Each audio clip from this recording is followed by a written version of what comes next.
Welcome back to the Deliberate Leaders podcast. I am your host and executive business coach, Allison Dunn. Our guest today is Peter Anderton. He is the founder of Internal Alignment, a company that helps leaders build processes from the inside out. However, he is most well known for his TED Talk. Great leadership comes down to only two rules. With over 1.6 million views, these concepts are now being used in MBA programs globally. Peter, thank you so much for joining us here today. Thank you for the invitation, Alison. It's lovely to be here. My pleasure. I love to kick these off with a deliberate conversation. What would be your number one leadership tip for our listeners? What I find with leadership is there's lots of people out there trying to find the next tool or technique that will magically solve all of their problems. And I think if you're not careful, it's a little bit like rearranging the deck chairs on the Titanic. There's some fundamental things that you have to get right first. And the critical thing is getting the right mindset as a leader, which is essentially what the two rules are all about.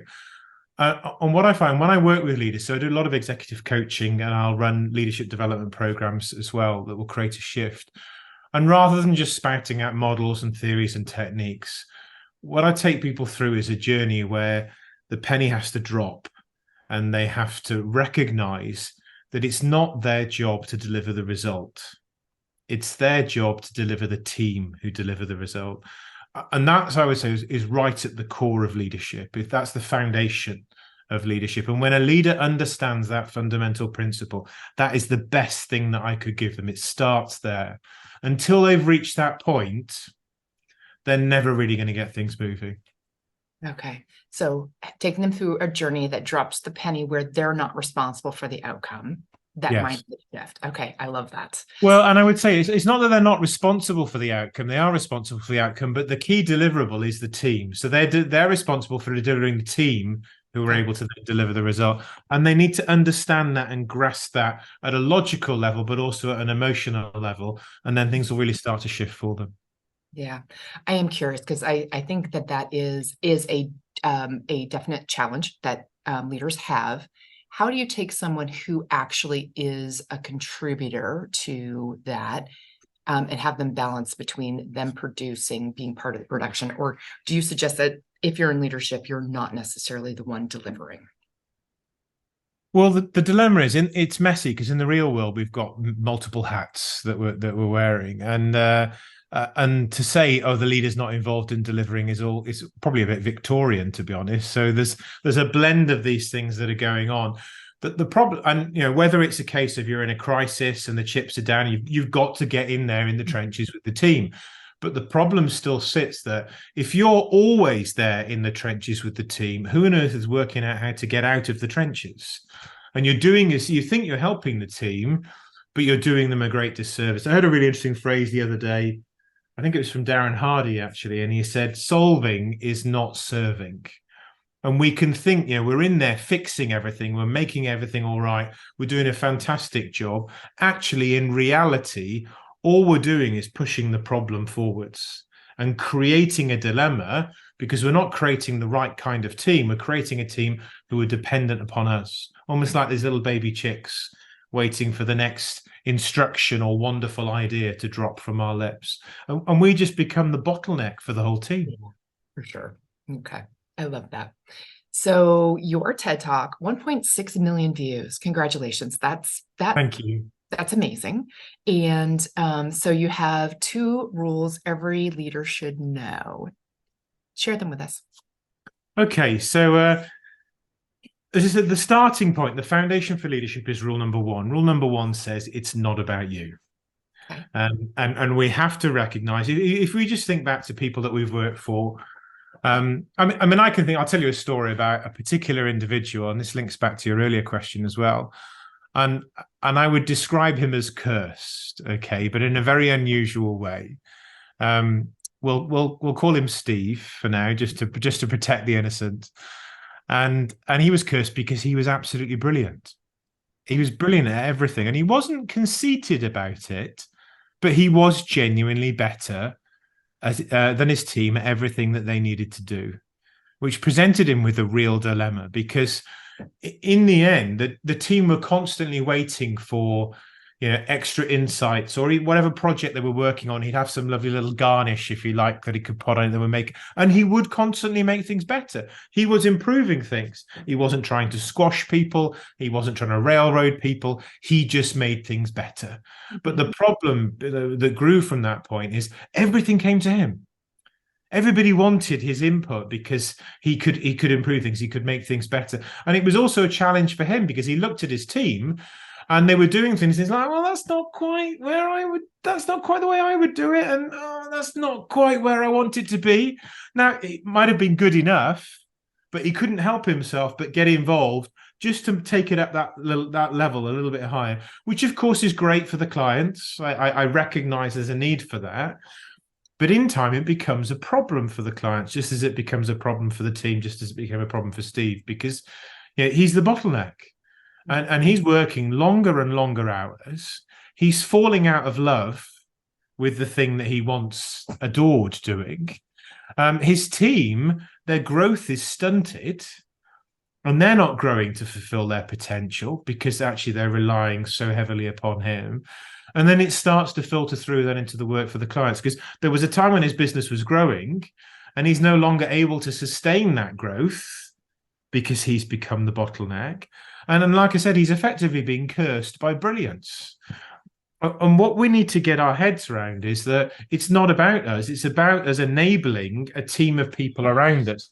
And in fact, when you think about rule number one, if I want to understand if I'm dealing with an outstanding leader, I don't actually look at the leader.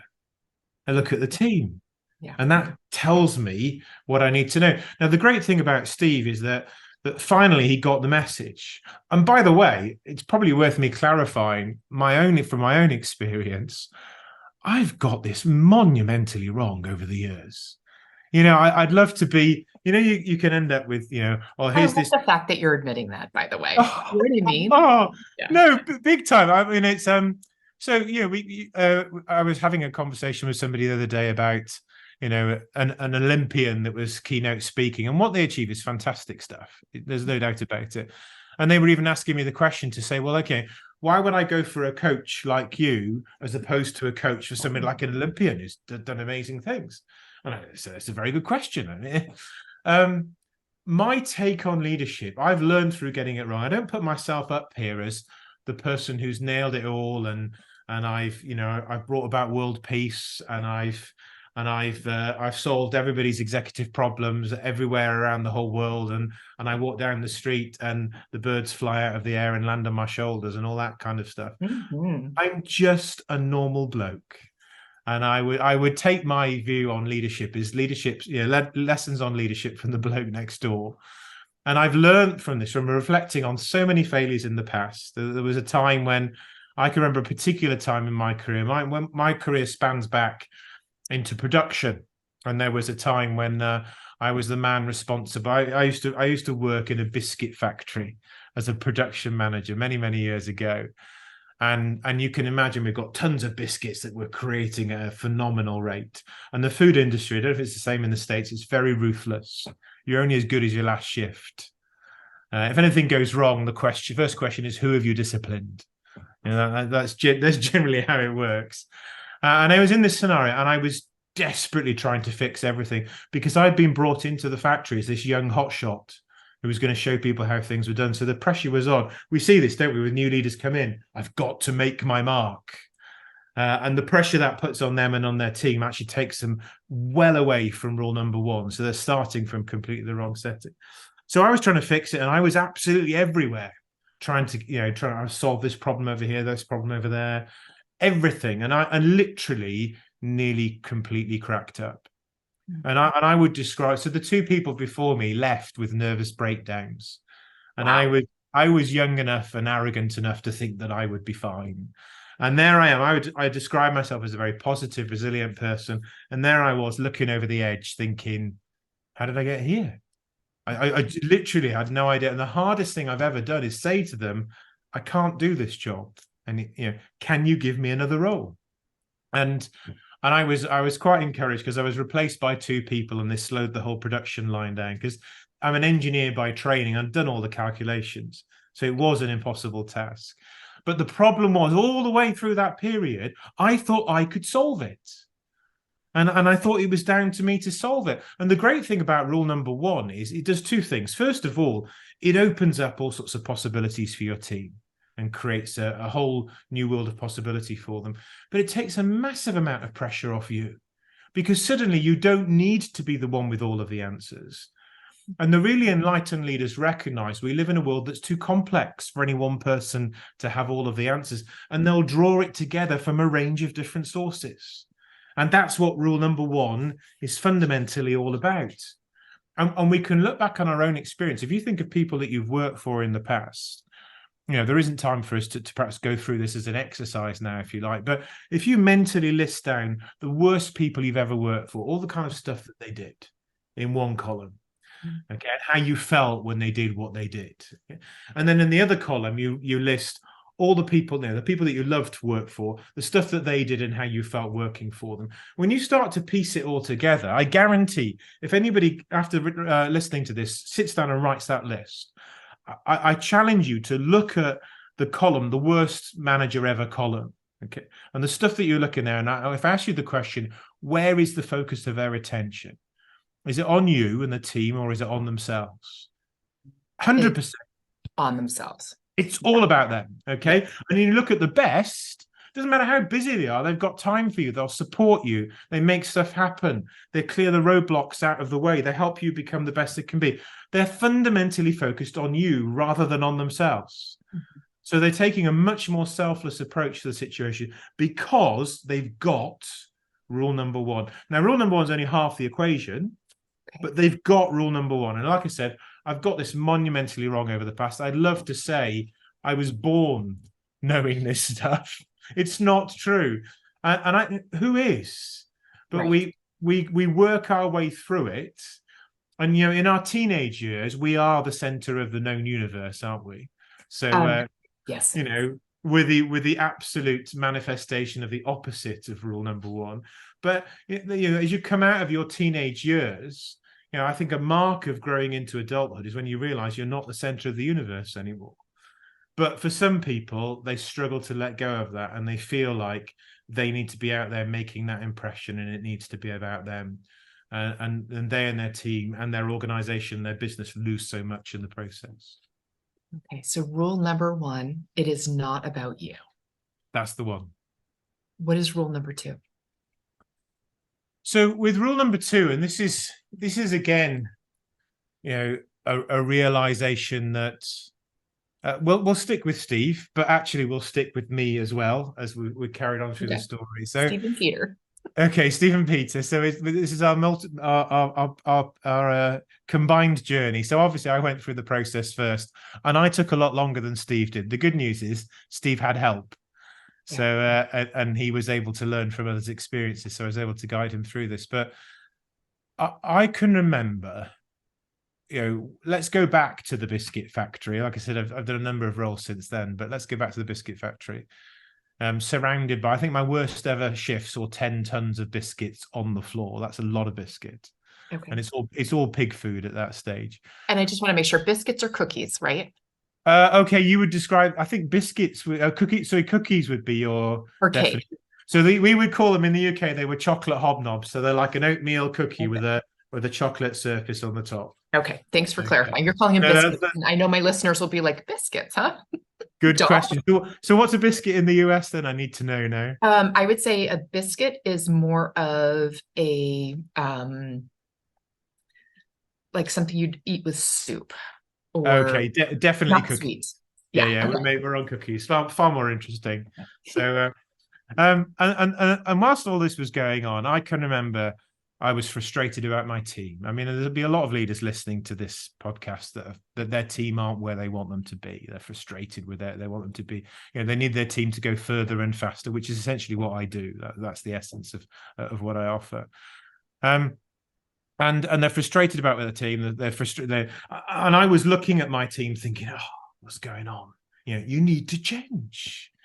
You don't get it. There's not enough ownership. Can't you look at this differently from a different perspective and see what needs to be done? All of these things. I'm like, for goodness sake, if we could just sort this team out, all would be well. And I bet you can see where this is going, really, can't you? Because the dilemma we have in this scenario is that rule number 2 will explain to us, and this is a harsh truth, but every leader gets the team they deserve. Now, I'm not suggesting that it's karma or, if you've inherited a really bad team, then it's your fault. What you could effectively say, I ran a 3-day leadership program, which absolutely takes you through this mindset shift. And I ran one last week, and we had a really interesting discussion. And one of the outputs, I challenged the group to have this conversation around this point. Every leader gets the team they deserve. And in the end, their conclusion was, yes, in general and in time. Because I recognize there's always the odd person you can't reach, but they're a tiny minority, genuinely a tiny minority, and that's a conversation for another day. And also, you might inherit a really bad team, so that's not your fault right then, but it is your fault if they're a really bad team in 12, 18 months' time, and you haven't created the shift there. So I passionately believe every leader gets the team they deserve. So if we want our team to be different, if we want to create a shift, we can't, there's no such thing as a remote control that will automatically change them or make them behave in a different way. The only lever that is available to us, and over the years, people have tried all sorts of levers thinking, oh, bonus schemes, that's the answer, or, whatever it is. And we fundamentally end up missing the point. The only lever that I can pull that will fundamentally change somebody else's behavior, and this applies inside work and outside of work, of course, is my own behavior. If I want to change them, I need to behave differently. Nelson Mandela put it beautifully. He said, I could not change others until I changed myself. Now, he had 27 years in prison to think about that. Mm-hmm. Thankfully, it didn't take me 27 years. But, I benefited from an experience like his, and found myself in a different scenario. And Steve didn't take 27 years to get his head around that. But, look at the effect that Nelson Mandela had on the world around him. And there's a recognition that if more and more people as leaders stop waiting for everybody else to get their act together and start thinking about how they can clean up their own act, then a lot more things around us would be shifting in the right direction. We start with the foundation of rule number 1, but rule number 2 really takes you somewhere, because whilst rule number 1 says it's not about you, it's not about your solutions, it's not about your way of doing things, it's not about your ego. Okay, rule number 2 says, oh, and by the way, it's only about you. Okay, because you can't change anybody else's behavior, you can only change your behavior. And just to qualify, I get a little bit twitchy when sometimes people quote rule number 2 as it's all about you. That is the opposite of rule number 1. But rule number 2, it's only about you, is a very, very different message. And when you put those two things, where you build one on top of the other, then everything about leadership comes into place. And I would challenge you, in any leadership scenario, you can look at it through those two lenses, and you've covered the core basis as to what's going on and what you need to do. And you work with those two fundamental messages together. And as I said, you've got the foundation of rule number 1, and then rule number 2 is what really takes you somewhere. I like the clarification of it isn't all about you. It is, make sure I say this correctly. Help me with it. It's not all about you. It's only about you. It's only about you. Yeah. The visual that I use, because we both do executive coaching, the visual that I use with people is like, it's like a mirror reflecting back at you, right? And that's when it's only about you. You have to really look into the things that you are doing that are actually causing your team to react or perform, or, and then that only thing you can change is you, which is, so true. Yeah. And so often the irony is, it's not just in our behavior, it's more deep rooted than that. Often it's the assumptions we make about other people that then affect our behavior, that then affect their behavior, and we create these self-fulfilling prophecies all the time. Absolutely. And we think the problem is them. And it's us. I can remember one program I ran, and a lady came back with, it was a personal example. It wasn't a professional one, but it's even now I feel emotional thinking about it. She was brought up in Liverpool, and her father worked in the docks. She was one of 7 children. And they were, he was out of work, on strike more often than he was in work. They were very poor, and it was literally a case. I don't know if you have the same saying in the States: first up, best dressed. That the first one had the best clothes to choose from. So because there was only a limited number of clothes, that was the context for it. And they were a very competitive family. So long story short, their mother had died recently, and there'd been this huge argument about how the funeral would happen. Lots of bitterness and frustration. And this particular lady had a challenging relationship with one of her siblings. And after this program, she went back and said, "Okay, I'm going to take a different approach here. I'm going to assume I've got a really good relationship with my brother. That's how I'm going to." And when she came back to talk about it, so the way I run the program is we have 2 days where we really shift the mindset. Then you've got to apply it for 4 or 5 weeks, and then we have a follow-up day. So you have to deliver on the shift, because you've got to come back and talk about it. Anyway, she came back and she was in tears talking about this, because she said, for years I thought the problem was him, and all the time it was me. And literally, by changing her assumptions and behaving in a different way towards him, she utterly transformed their relationship. And she'd wasted years and years of their life by making this assumption. Now, imagine what we do with teams, with the assumptions that we make. I do recognize I live in the real world. I realize there's some people we might never reach. But as I say, they're a tiny proportion of the working population. Most people want to come in and do a good job. And yet often we behave towards them in a way that is a million miles from enabling them to become the best that they can be.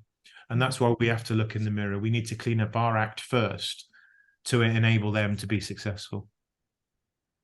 Both of those are brilliant, Peter. Thank you.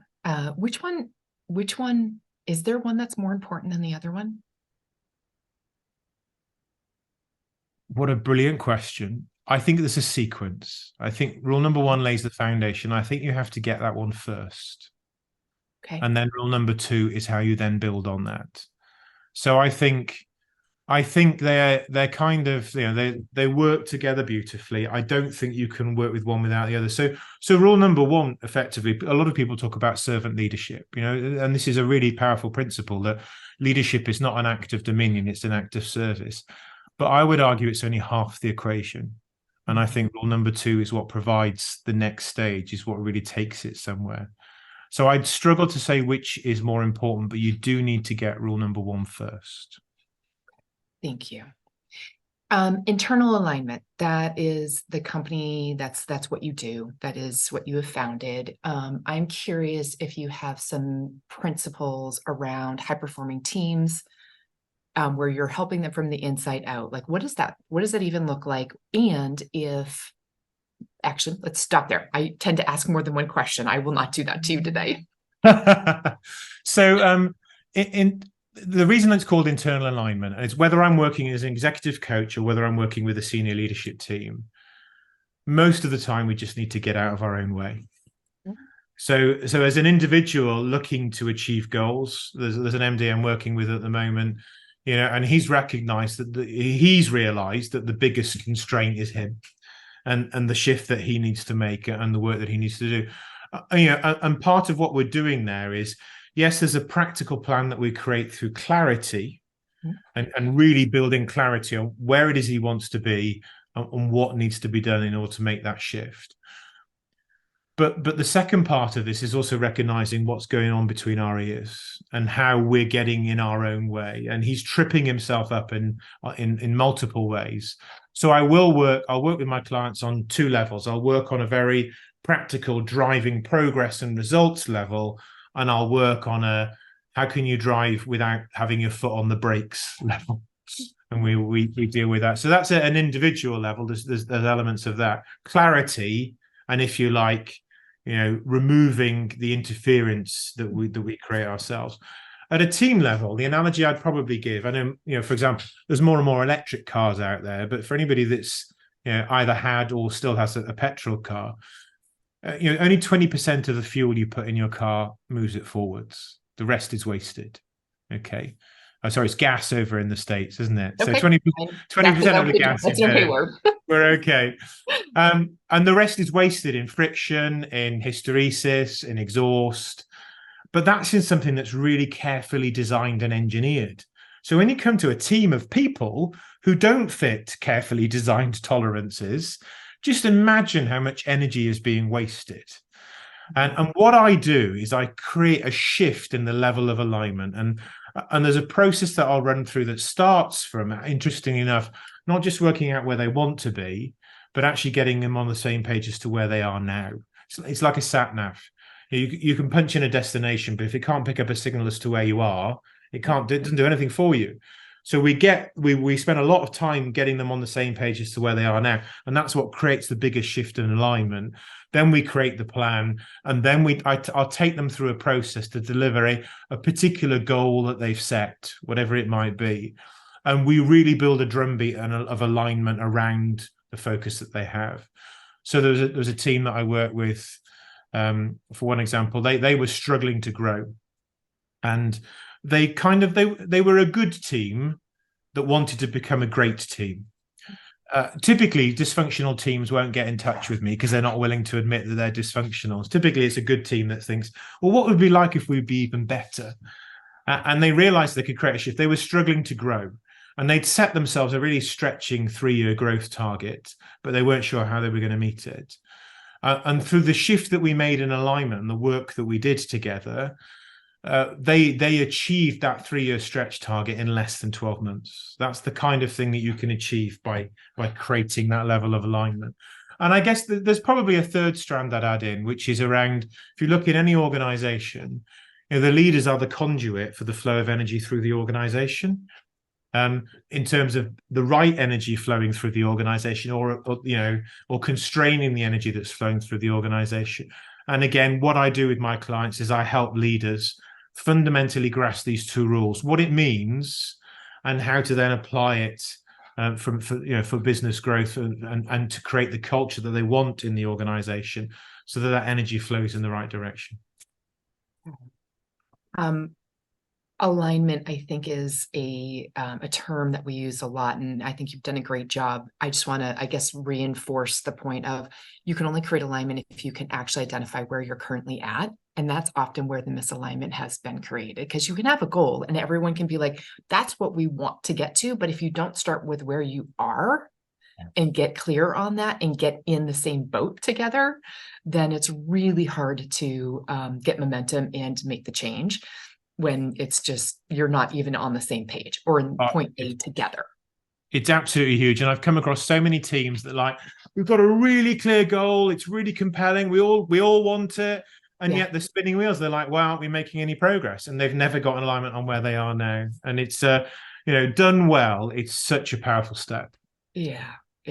Thank you.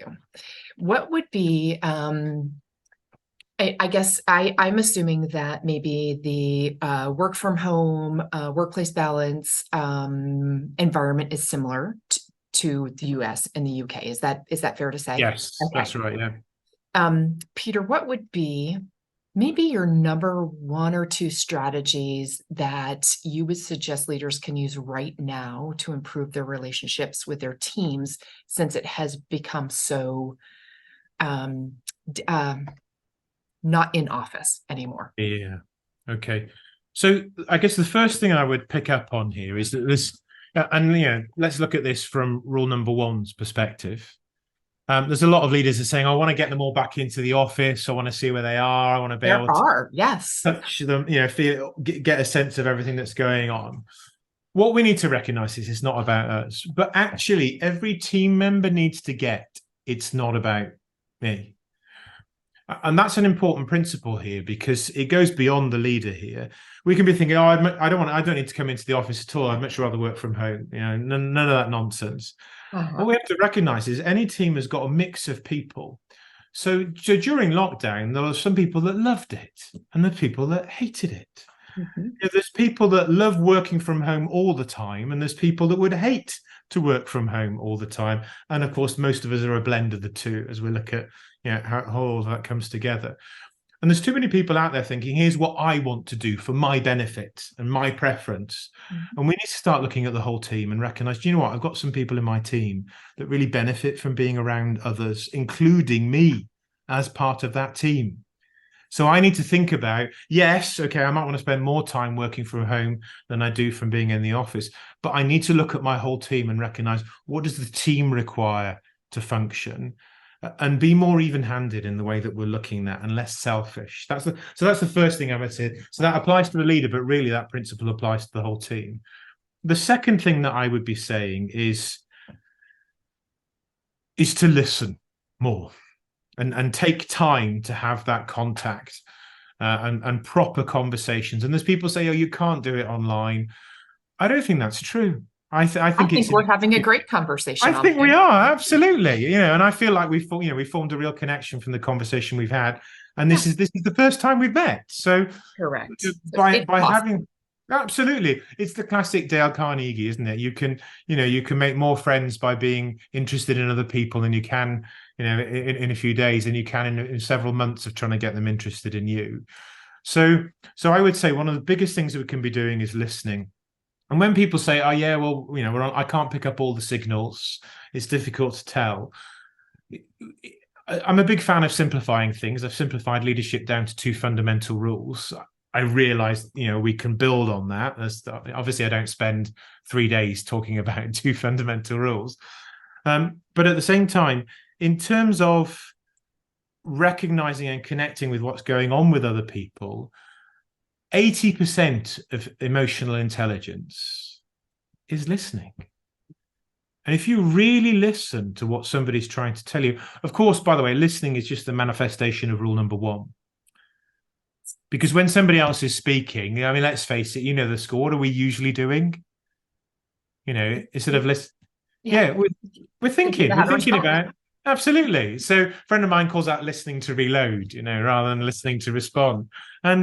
And the problem is that's not rule number 1. Rule number 1 says it's not about you. So at that point, just focus on understanding what it is they're trying to tell you and understand that. And when you do that, it creates a significant shift in the level of connection that's taking place. And your emotional antennae are on full force. You can pick up all sorts of stuff that, okay, maybe it's only 90% as good, online as face-to-face, but 90% is pretty hot, actually. You can do a lot with 90%. And if you take that approach and really focus in on listening to your team and understanding what it is they're trying to communicate and share with you, that's going to be key. And obviously within that, then you need to build in, if you are literally remote all the time, because sometimes that's the very nature of the team, you've got to build in those touch points. You've got to build in some of those touch points where you're not always talking about the task, whatever everybody's preferences are, but you're actually taking time to talk about them, talk about the way that you're working together. And only after that do you really then get to talking about the task. Because rule number 1 says it's not about you. You're interested in them and where they're at. So I would say those are probably the 2 things I'd think about. Recognize that the basis of rule number 1, but secondly, build on that with rule number 1 in terms of listening. Okay, I feel I need to throw in a rule number 2 principle now, actually. So leaders will often say to me, look, Peter, if I could only do 2 things that would make the biggest difference. Okay, actually do things. Listening is rule number 1. Rule number 2 would be feedback, and particularly specific appreciation, but bearing in mind that you need to be having the tough conversations as well. So that's part of the picture, but really giving specific appreciation and praise, not the whole you're all amazing, I don't know how I'd manage without you, because that's just disingenuous, but specifically what you did with that client, what you did in that scenario, what you did in that team meeting, or this particular quality or characteristic of yours that I value so much. Have more and more of those conversations, because if we're out there looking for what's right in our people, then hey presto, we're going to find it. Absolutely. And that's going to bring out the best in them. So that's the rule number 2 dimension as well. All gold, Peter. Thank you so much. I want to make sure that our listeners understand pre-recording of this podcast, Peter shared with me that he has a self-assessment of what type of leader you are or how good of a leader you are. It's called the Inspirometer. I am going to include it in the show notes. Peter, thank you so much for joining us here today. I've loved our conversation. It's been my pleasure. Thank you very much for inviting me, Alison. You betcha. Thanks.